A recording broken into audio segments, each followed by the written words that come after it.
It's no laughing matter and definitely a big deal when Facebook loses $200 billion in one day of trading and Mark Zuckerberg's net worth goes down by 30 billion. So for today, let's talk about what's going on over at Meta and Facebook.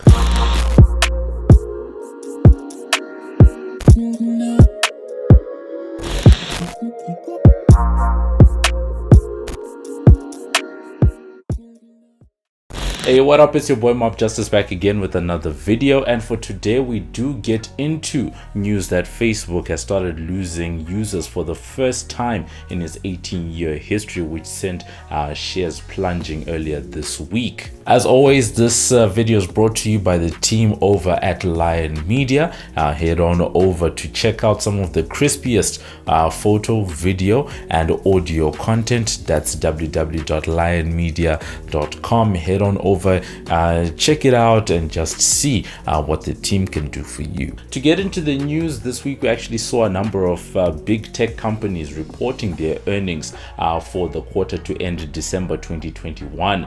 The likes of Snap, which owns Snapchat, Meta, which owns Facebook, the likes of Pinterest, as well as Amazon. But on the side of Meta, the big news was the fact that Facebook lost daily users for the first time in its 18-year history, falling by about 500,000 users in the last quarter of 2021 to 1.93 billion people logging in each day to the social media platform. The loss was greatest felt in Africa as well as Latin America, actually suggesting that the company's products is actually saturated globally and that demand has peaked. The markets reacted negatively to the news, with the company losing 26% or $200 billion of its value in one day. For those trading in rands in South Africa, that's roughly 3 trillion rand that was lost in terms of market value. That is the biggest one-day loss of any US company in history, and something that actually dragged down the whole of the Nasdaq 100 index. And at the same time, we saw Mark Zuckerberg's net worth also crashing by about 30 billion US dollars. Those following this channel will know that we've spoken about some of the issues that Facebook has faced over the years a number of times. They currently face a myriad of issues, three of the biggest ones, being the regulatory pressure that's against the company right now, as lawmakers around the world try to, fix monopolistic tendencies, unfair practices, some of the data leaks that we saw with Cambridge Analytica, data privacy laws, all of these different things that lawmakers have an eye on when it comes to Meta. Second is the fact that the rise of new platforms such as TikTok are really giving Facebook and Meta a run for their money. And then all at the same time, the companies dealing with the fact that they've recently gone through a whole rebrand and investment that they're trying to do in this thing called the metaverse. We spoke quite a bit about this when it first came out, and the name change was made at the end of last year. But I want to focus on a couple of issues that I'm just thinking about in my own analysis. The first issue I want to highlight is this issue of growth, because as much as Meta and Facebook have had issues over the years, what has kept the stock rallying is the fact that revenues have always been going up, and at the same time, more importantly, it's been adding users quarter after quarter, year after year. But this is the first time we're seeing some type of a stagnation. But when you think about the fact that Meta has 2 billion people, about a quarter of the world's 8 billion population using its services, then one does just need to wonder, how sustainable is it to expect that the company can keep adding users? Perhaps a change in tact or strategy or metrics that the company is judged on is perhaps necessary at this time, because the question is, where do they go when so many people are using their products? A good example is Netflix. Netflix has roughly, I think the last number I saw was about 190, I think 200 million customers around the world. And whenever they were reporting a slowdown or a slight dip in users, we also saw, some negative reactions. Maybe not to the extent that we saw with Facebook, but certainly seeing that as well. So it's not a phenomenon that is unique to the likes of Facebook, but it is something that does happen. You grow really quickly, but at some point you will hit that ceiling and have to change tact. We even saw it from the world's most valuable company, that is Apple, because for a long time they were reporting this growth in iPhone sales, but when they hit that ceiling, famously, we even spoke about it on this platform, they stopped reporting those particular numbers because it didn't look good. But despite that, they are still growing to this day. One of the issues that's being highlighted by all of this is the question of whether the tech boom or the tech rally that we've seen in recent years is now over. Is this a sign? What's going on with Meta? Is this a sign that the bubble is about to burst? But when you actually look at a lot of the earnings that did come out this week, it's not all doom and gloom. I mean, when you look at the fact that Snap, for example, the one that owns Snapchat, actually grew, and we saw their share price actually going up by about 55% on the same day that Facebook was losing, and the likes of Pinterest going up by 25%. Then it shows that, you know, in the rest of the sector there is growth that's going on there. So one just waits to see how all of that is going to develop over time. And all of that does point to the fact that over the last couple of years, particularly in the COVID-19 pandemic, we've really been seeing stock markets rallying, despite the fact that the global economy was in an undeniable recession. And it sort of points to the fact that sometimes the stock market is not a true reflection, but a correction does happen to bring that alignment back, because all of these different tech services tend to be consumer based. They tend to be business to consumer based companies. So if consumers are under pressure, right, then it certainly means that somewhere down the line, user growth, revenue growth, all of those things do, sort of fall into line with what is being seen in the real economy. The last issue I want to spend a little bit of time on today is this issue of competition, because Mark Zuckerberg actually spent a lot of time talking about the competition that Meta is currently facing from new players like TikTok, and he spoke about TikTok at length, mentioning them a lot of times. A lot of analysts have actually noticed that this is the first time that Mark has actually highlighted a competitor this much. And yes, the TikTok has been giving Facebook a huge run for their money because they're growing very quickly, very popular, one of the most downloaded apps in the world, and it is, taking a lot of that market share away from some of Facebook's properties, particularly Instagram. And it's why Reels really has become so dominant on the platform, and why Facebook is really doubling down and investing in that particular platform. But when you really do think about it, yes, TikTok is a real competitive threat, but when you see the length and breadth of the Facebook empire, right, you then see that TikTok is only competing with certain parts of Meta's business, so in a rough sense they should still be fine, particularly on the advertising revenue, which is their biggest piece of business.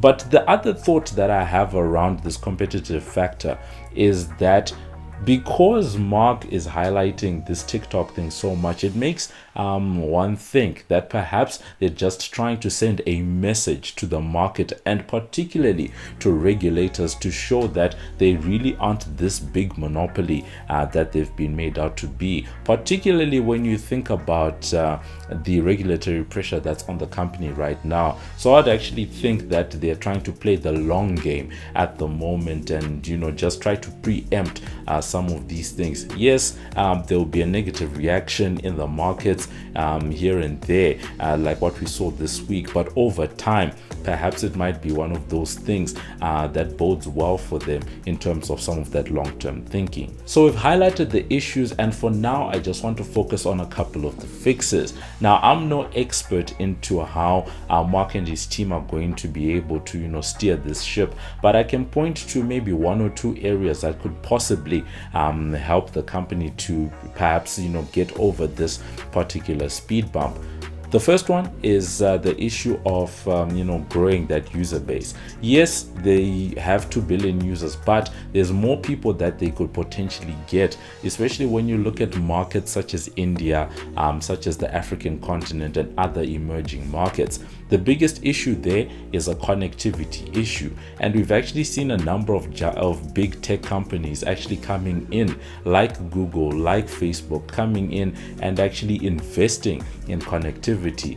Speaking from an African point of view, we've seen them investing in undersea cables. We've seen them partnering with the likes of Liquid Intelligent Technologies on fiber projects, because these big tech companies realize that where connectivity is lacking, they need to come in and actually help put in the connectivity so that people can actually then go on to consume their services. Without the connectivity piece, then they can't get those users. So they're trying to, mend some of those bridges along the way and think, for that long-term game, like what we were talking about earlier on. I'm not sure whether that strategy is going to work, to the extent that they would want to, but anything that's actually going to help more and more people to get online, I think is definitely a step in the right direction. In telecoms and also subscription-based services, there's something called the average revenue per user, or ARPU, and it just basically has to do with how much money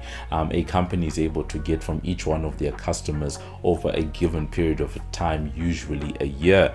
And in Facebook and Meta's case, it might be worth, instead of trying to add more users to the platform, trying to increase the amount of money that they're able to get from each one of the customers that they have. So one can think about the example of Apple, right, which has a mix of hardware, products, services, and the like.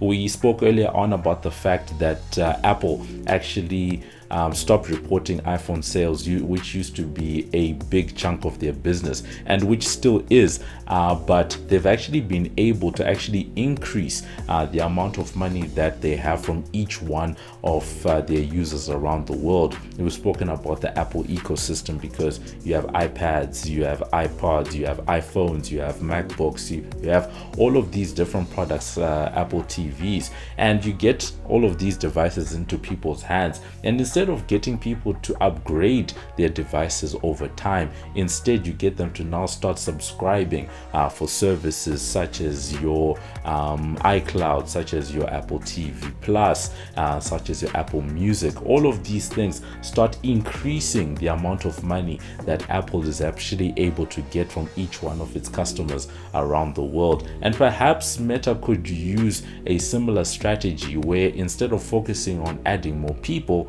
they focus on adding more services to their offerings, so that they can get more money out of each one of their customers. So in conclusion, is Meta dead? For now, I would say no, simply because the company, as I said, is still growing in a number of different segments. For example, monthly users, some of the growth that we're seeing on WhatsApp as well as on Instagram. So there's still some tailwinds that the company could take advantage of.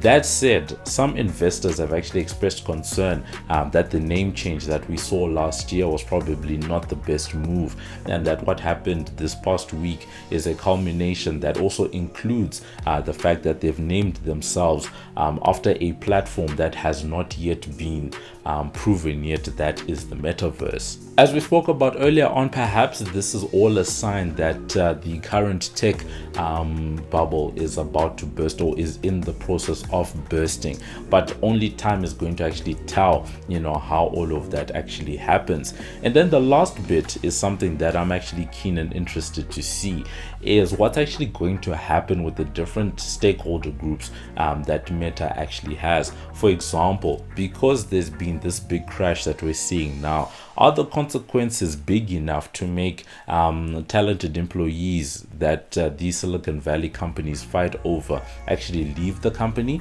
Because a lot of their pay packages, especially for some of the more senior members, tend to be tied to the stock price. That's the first thing. Secondly, are investors going to come back to the platform, because the fact that it dropped means that a lot of people are selling their stock? And then thirdly, right, we have seen that slow down, but over time, are consumers around the world actually going to stop using Facebook and Meta's services and products around the world, or are we actually going to see them actually ticking up over time? I'm keen to hear your thoughts on the matter. Do you think it's really that deep that Facebook stock price has fallen by as much as it has? Do you think this is the end of the dominance of Meta, after 18 years? Do you think they're going to be able to recover from all of this, or are there issues built up over the years going to finally, cause their downfall? Definitely keen to hear your thoughts. Share your comments. Let us know what you think, and I'll catch you guys in the next video. This is Muffs Too Much, and you're watching MobbJustice TV. Like us on Facebook, follow us on Instagram, follow us on Twitter. We're there on YouTube. Thank you for watching our video. Subscribe.